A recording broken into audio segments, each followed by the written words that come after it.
Morning. Welcome to my channel. My name is Matt. This is episode 2, season 3 of Doom Comes to Willowford.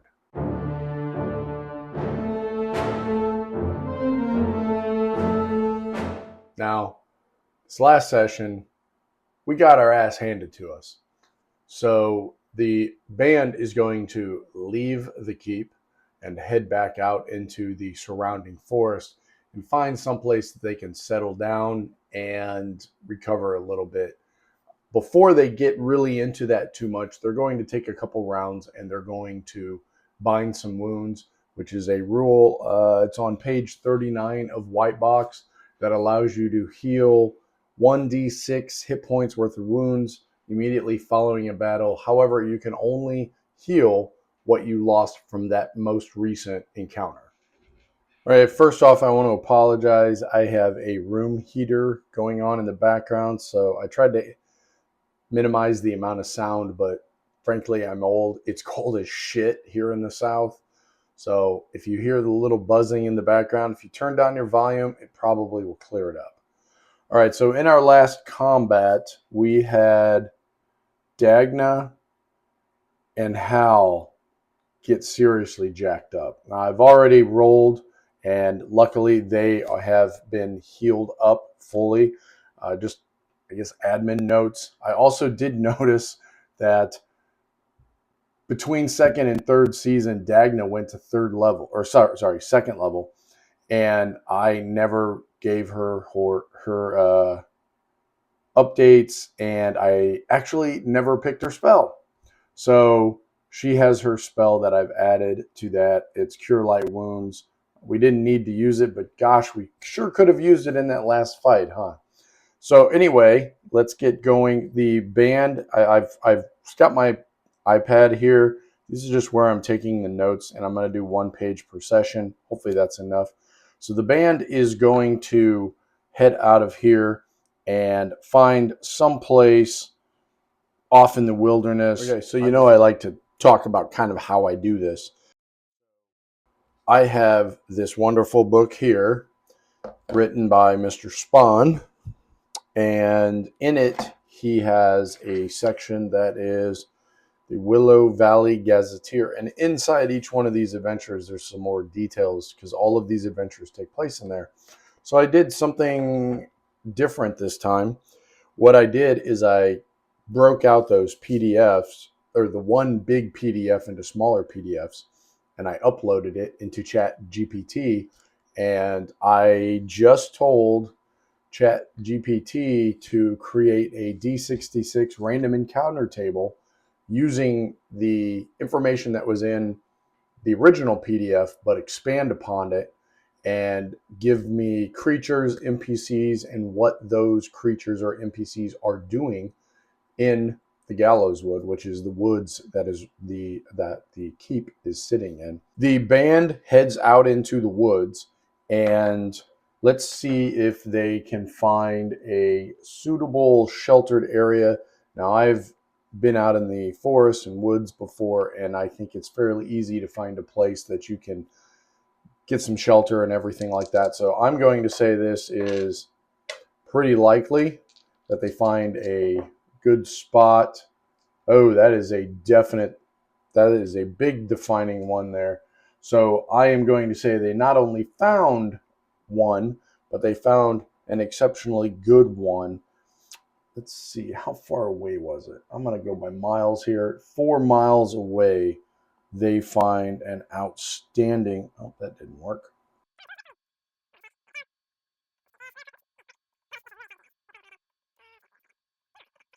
So 4 miles away, I'm just going to make notes here. 4 miles, which direction? Let's go on a clock. 11 o'clock, so shorthand.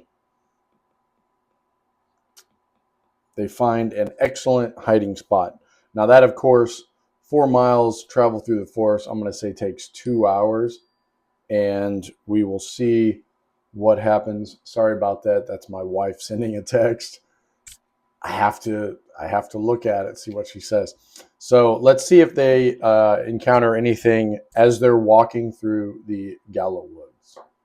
Ooh, on a 1, they did encounter something. So let's roll on my new random Gallows Wood random encounter table. Let's see what we get. Oh, wait, no, let's do this. Sorry.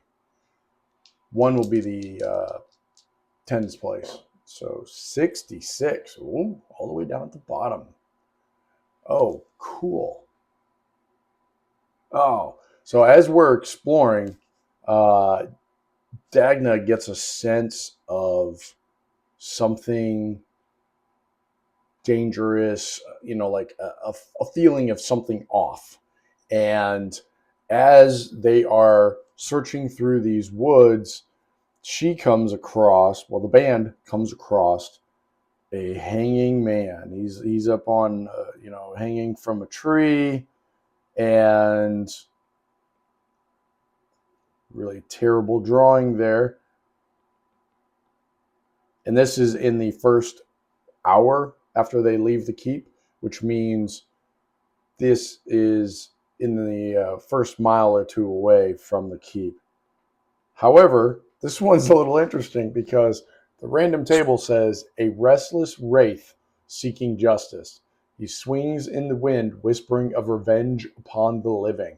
So they come across this dead body still hanging from the tree.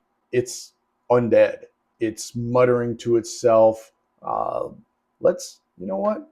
I wonder if this wraith knows anything about the keep.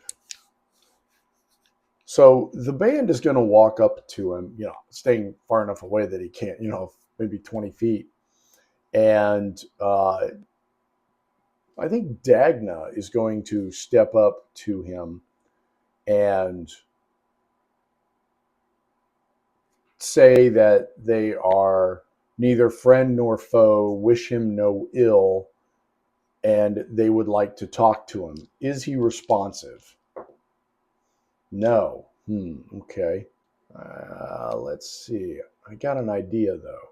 Willona has a high charisma. I wonder if she walks up to him, starts talking to him, and asks him, in a kind, polite voice, if he is open to talking to her. Oh, wait a minute, hold on. Yeah, that was a no. But I'm going to say, with her charisma bonus, I'm going to roll this. This is going to be on the yes side and see if it beats those. Oh yeah, it does. He stops muttering and he looks up at her. He does the puppy dog tilting of the head. And let's just do this on a general rule. How likely is he to begin having a conversation? And he's already taken interest in it, but how likely is he to actually have a conversation with her? If this beats this, this will be how likely, okay? And he mutters to her and kind of says, "What do you want?" And I'm going to pause really quick because I'm going to, well, you know what? Let's do this in real time.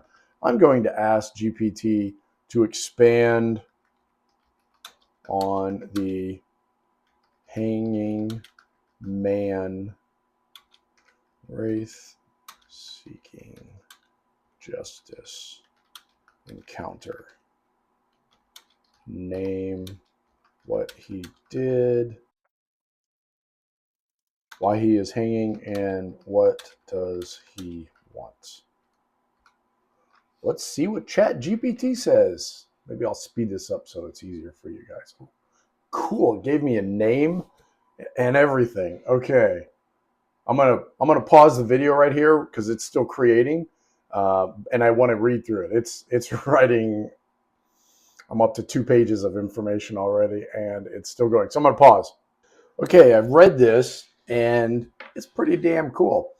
So, God, I keep saying so. I gotta stop doing that.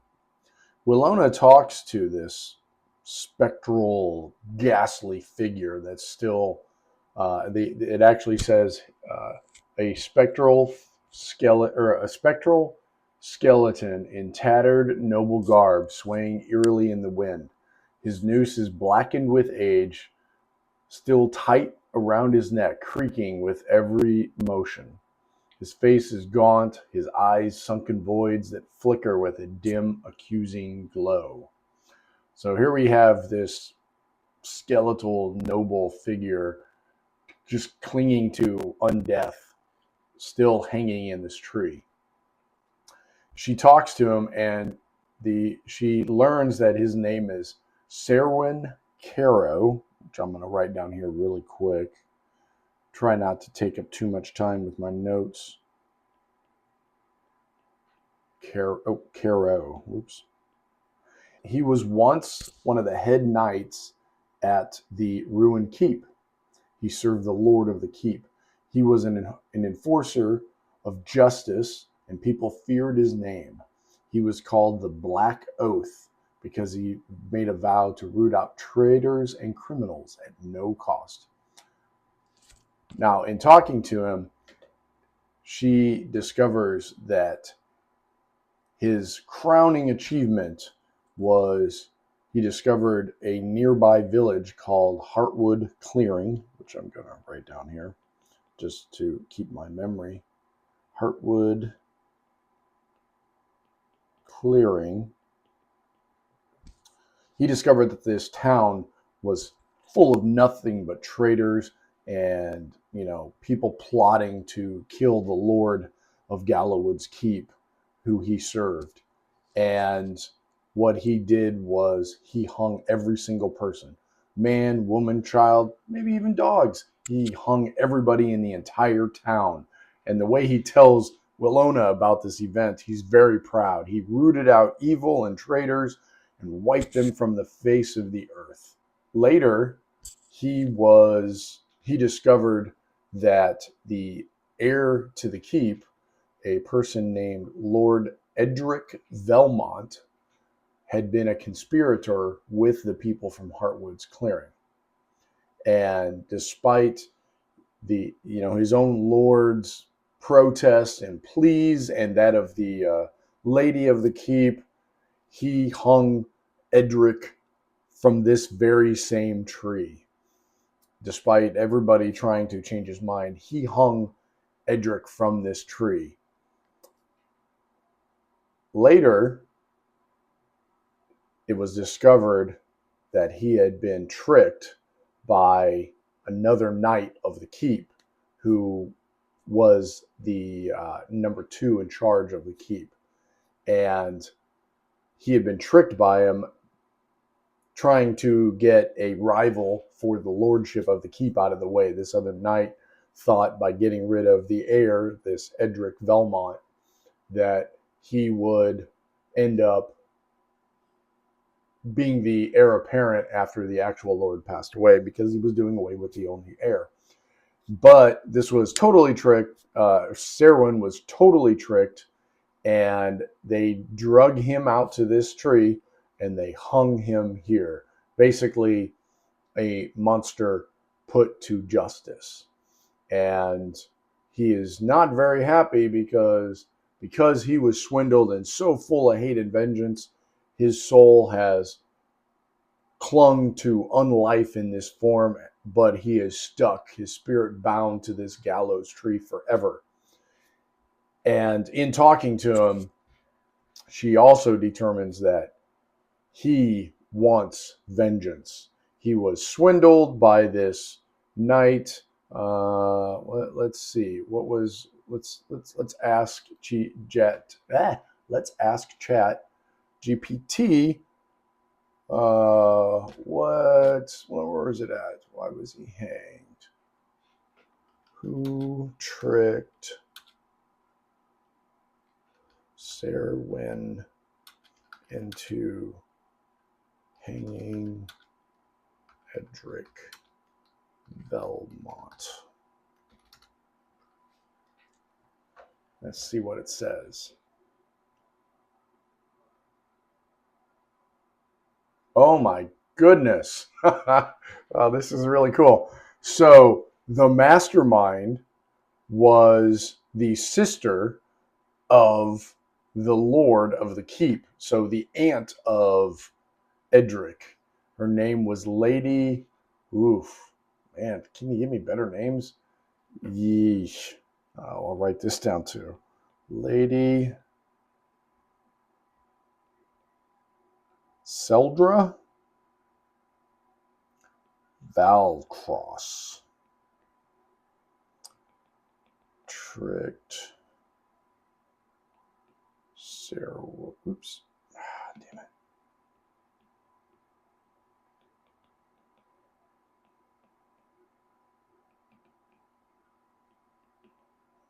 Ooh, that's spelled wrong. Come on, Matt.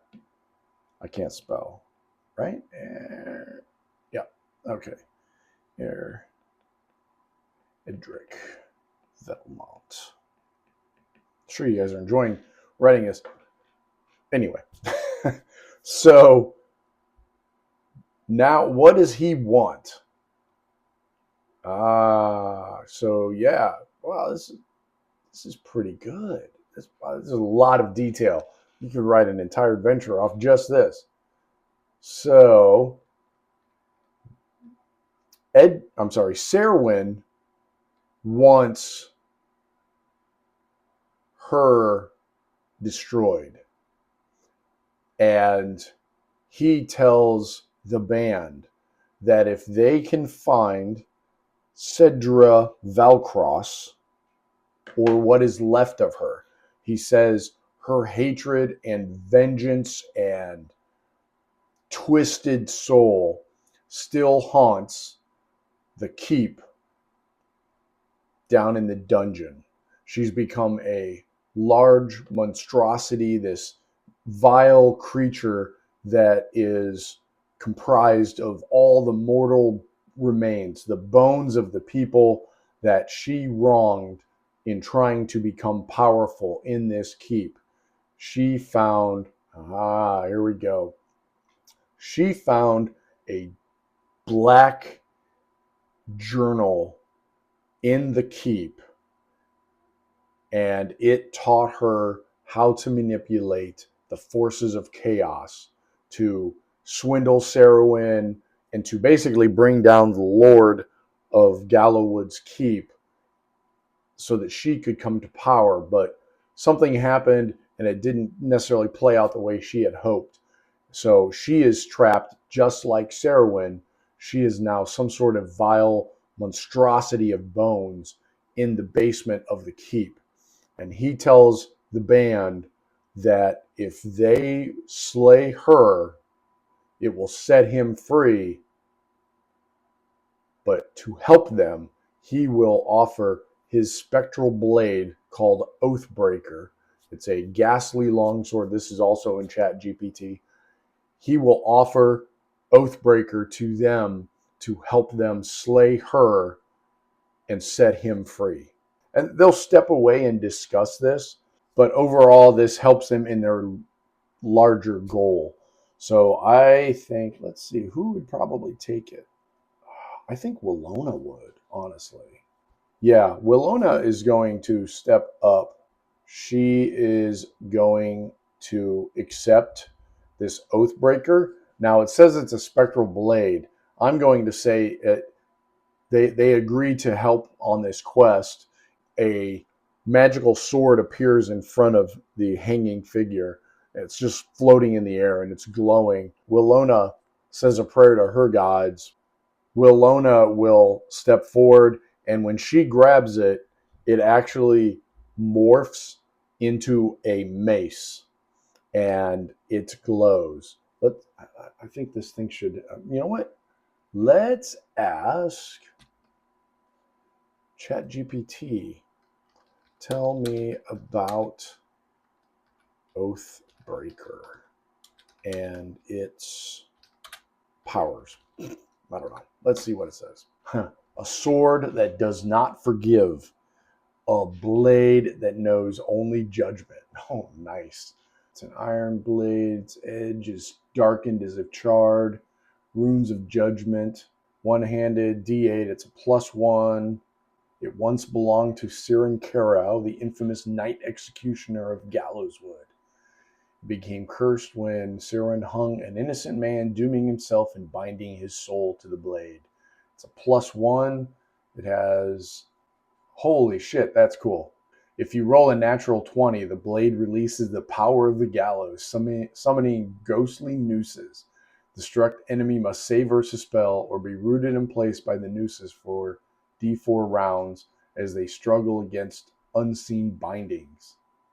Against Oathbreakers, Traitors, and the Undead, this attack automatically hits if the wielder rolls an 18 to 20. Oh, wow. Demons, Undead, Oathbreakers, and those who have betrayed their sworn word, Oathbreaker deals an extra d6 damage. All right, so I took the information from ChatGPT and I kind of broke it down. Some of it didn't make a lot of sense. Like I said, ChatGPT is a cool tool and it can bring up ideas that you didn't think about, but I'm going to use it as kind of a guide. So Oathbreaker is a +1 sword. It is bound to Willowna. It deals an extra d6 to undead. On a critical or on an 18 through 20, if fighting Oathbreakers and undead, the power of the gallows is unleashed and the person struck will have to make a save or be held in place for d4 rounds. When the quest is over, the sword, or mace in this case, will turn to dust. It cannot be dropped and left behind until this oath is complete, so they must destroy, what was her name? Lady Yseldra Valcross, the monstrous creature of bones in the basement of the keep. Also, Willowna will dream of hangings and broken oaths every night. And until this quest is complete, she will get a -1 to all saves. So that's kind of sucks. It's a little bit of a curse. Okay, after that encounter, they are going to continue on the original plan, which was to find a place to crash for the night and to recuperate and rest a little bit. They are going to continue to do that. Let's see if they have another encounter. If you remember, I said it was going to take them about 2 hours to get to this place or to locate a place to do that. So the second half of that, let's see if they have an encounter. No, they do not. Phew. Thank you. After that, they are going to continue to find some place. It's probably, I'll just draw it out there a little bit. They find a hilly area that's protected on a couple sides, and that's a terrible drawing that I did. It's in a clearing off in the woods, and they will settle down there for the night. All right, I'm going to stop this session right there. It's probably a little shorter than I had hoped, but I got to get going and I want to edit this and get it out. I just want to spotlight, it was really interesting how a side quest could be generated from a table randomly created on ChatGPT that linked directly back to the adventure that I created with ChatGPT. It wasn't actually 100%. I had to tweak it a little bit, but because of my knowledge of the keep, I was able to create a connection between that NPC and what lies in the keep that I know as the GM lies in the keep. So I just thought that I wanted to showcase that a little bit. Kind of a neat way to take ChatGPT and utilizing your own, improv when you're solo playing to create something that's actually much more deep and way more exciting. Now we have this undead wraith or skeletal thing hanging in the tree that has now given our heroes a quest and a magic item that will pretty much kind of force them to now go back to the keep and explore, which will then help them move along in the campaign. So I hope you enjoyed that. Thank you for watching, and thanks for all the comments. I try to reply to all the comments if you post a comment. Thank you so much. Have a great day. I'll see you next time.